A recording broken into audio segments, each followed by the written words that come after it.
사학공정채용협약, 개혁은 개혁답게 하겠습니다.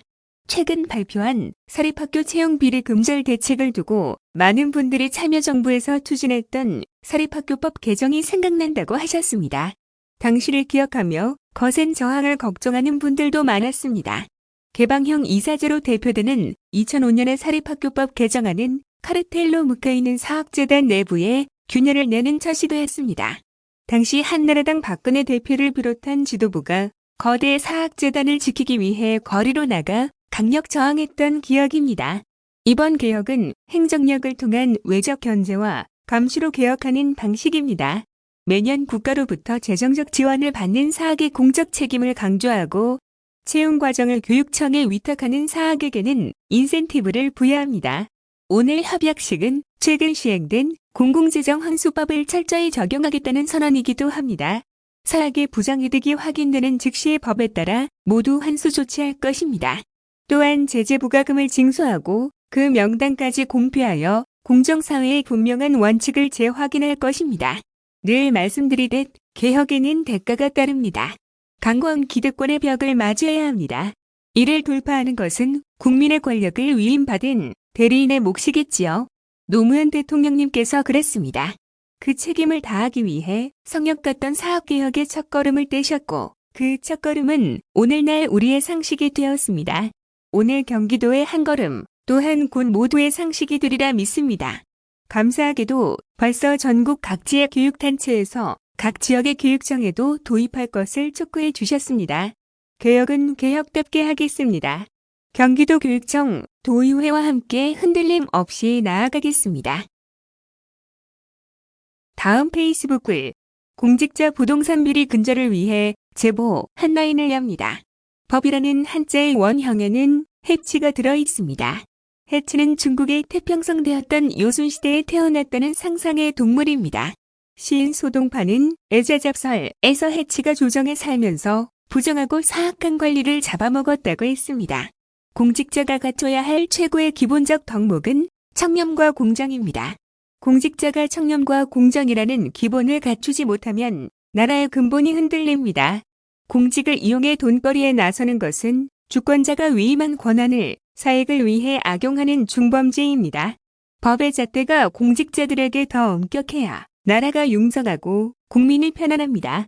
꼬리가 밟혔을 때만 강력 처벌을 외치다가 시간이 지나면서 유야무야하거나 당장의 안녕을 위해 부패비리 색출을 최소화해선 안 됩니다.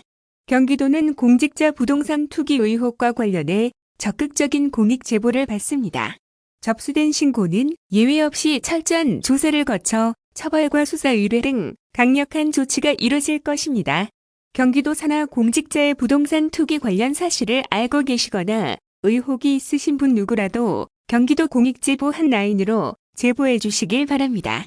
신고자는 공익신고자보호법 및 경기도 공익제보보호 및 지원, 조례에 따라 철저히 비밀을 보장하지만 그에 더하여 보다 철저한 보호를 위해 핫라인 페이지에 안내된 비실명대리 신고 변호사를 통해 익명신고도 가능합니다. 공직자 부동산 투기 신고 활성화를 위해 처분 결과에 따라 포상금도 지급합니다. 다음 페이스북 글 청년 병사들 다쳐도 국가의 아들입니다. 부를 땐 국가의 아들, 다치거나 죽으면 누구세요? 군에서 부상을 입거나 사망한 병사들을 나 몰라라 하는 현실을 조소하는 말이지요. 수천억 방산 비리는 생계형이라 두둔하면서 나라를 지키다 다친 청년 병사에게는 몇 백만 원도 아까워하는 불공정에 대한 분노의 표현입니다.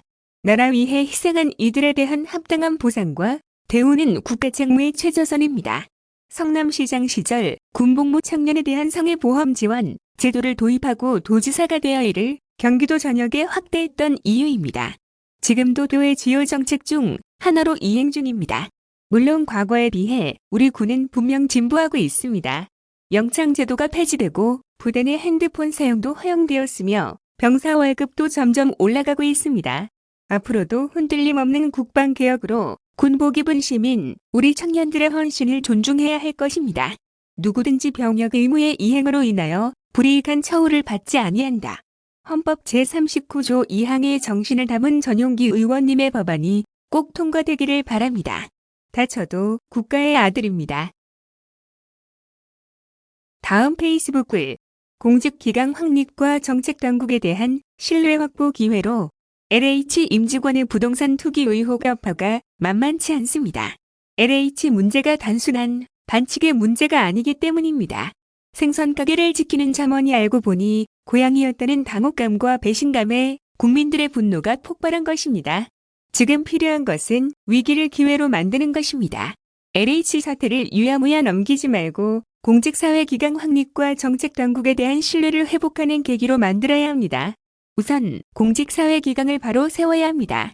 농물의 밥을 지을 수 없는 법이고 집을 깨끗이 하려면 먼저 빗자루와 걸레가 깨끗해야 합니다. 대한민국이 공정해지려면 결정하고 집행하는 사람들이 먼저 공정해야 합니다. 공직자들이 집값 상승으로 큰 이익을 보거나 심지어 불법적으로 내부 정보를 이용해 투기를 한다면 어떤 국민이 정부 정책을 신뢰할 수 있겠습니까? 지금 상황에서도 일부 공직자들은 투자 자유가 있다고 항변합니다만 재산 증식을 하고 싶으면 공직자를 하지 말고 사기업에 취업하거나 사업을 해야 합니다. 공직자라고 더 가난해야 할 이유도 없지만 공직을 통해 더 많은 재산 증식 기회를 얻는 것은 국민이 위임한 권력을 악용하는 범죄입니다. 공직자들에게 더 높은 사회적 지위와 명예가 주어져 온 이유는 그들의 재산을 탐하지 않고 국민에 봉사한다는 전제가 있었기 때문입니다. 21대 국회에는 공직자의 이해충돌 방지법안이 정부안 포함 총 4개가 발의되어 있습니다. 공직사회개혁을 위해 반드시 필요한 법입니다. 특히 이번 LH 사태에서처럼 직무상 비밀을 이용하여 재물 또는 재산상 이득을 취한 공직자를 7년 이하의 징역 등에 처하도록 해 말로만 개혁에 그치지 않을 것입니다. 벌써 8년째 이해충돌방지법은 번번이 국민의힘의 발목 잡기로 국회를 넘지 못하고 있습니다. 이번에야말로 신용만 하지 말고 국민의 대리인으로서의 책무를 이행하기를 바랍니다. 아울러 정책당국에 대한 신뢰를 높이기 위해 부동산 백지 신탁제 또한 반드시 도입되어야 합니다. 국민의 신뢰가 없이는 제 아무리 좋은 정책이라도 효과를 발휘할 수 없습니다. 앞서 경기도 청렴사회민관협의회는 공직자 부동산 백지 신탁제를 공식 건의했습니다. 이번 기회에 반드시 법제화하여 집값 안정을 위한 국회의 강력한 의지를 표명하고 국민의 신뢰를 회복할 수 있기를 바랍니다. 다음은 배달특급 뉴스입니다. 활발히 시장 점유율을 높여가고 있는 배달특급이 출시 약 100일 만에 총 누적 거래액 100억 원을 돌파하며 배달앱 시장의 강자로 급부상하고 있다. 경기도 주식회사는 지난해 12월부터 서비스를 시작한 배달특급이 3월 11일 기준 총 누적 거래액 100억 원을 돌파했다고 밝혔다. 이번 거래액 기록은 만 100일을 만에 이뤄낸 쾌거로 하루 평균으로 환산하면 약 9,800만 원이다. 총 누적 거래 건수는 약 38만 건, 현재까지 18만 명의 회원이 가입했다. 전체 이용자 중 70%가 30에서 40대, 약 60%가 여성 고객으로 1개월 내 재구매율이 63%에 육박한다.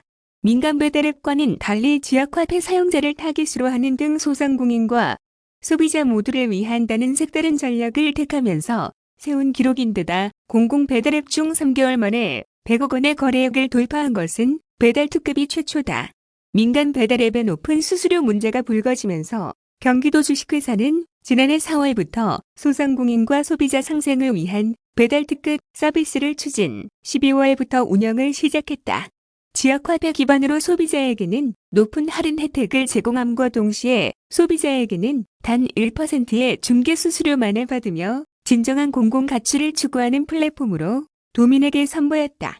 지난해 12월 1일 출시 당일 뜨거운 관심을 받으며 하루 만에 약 4만 명이 신규 가입하면서 구글 플레이와 앱스토어에서 무료 앱 인기 차트 3위를 기록했고 앱스토어의 음식 및 음료 카테고리에서는 1위를 기록했다. 이후 꾸준한 회원 및 가맹점 유입이 있었고 최근에는 전국 단위 점유율 분석에서 업계 5위를 차지했다. 배달특급이 2월까지 단 3개 시범지역 지자체에서 서비스한 것을 감안하면 이미 민간 배달앱 업체와 어깨를 나란히 하는 수준이다. 현재 서비스 중인 양평군에서는 민간 배달앱보다 약 2배 가까이 가맹점을 확보하여 우위를 점하고 있다. 더불어 배달특급의 기본 취지인 소상공인 실익 증대와 함께 지역화폐 사용률도 꾸준히 60% 이상을 기록하며 지역경제 활성화 효과까지 유도하고 있다. 이석훈 경기도 주식회사 대표이사는 출시 3개월 만에 총 누적 거래액이 100억 원을 돌파한 것은 배달 특급이 기존 민간 배달 앱을 대체해 가고 있다는 긍정적 신호라고 평가한다며 올해 서비스 지역 확대를 통해 더욱 많은 도민에게 혜택이 돌아갈 수 있도록 하겠다는 포부를 밝혔다. 배달 특급은 지난 3일 이전 양평을 시작으로 김포, 수원 등으로 서비스 지역을 넓혀 올해 총 28개 경기도 지자체로 사업 범위를 확장할 계획이다.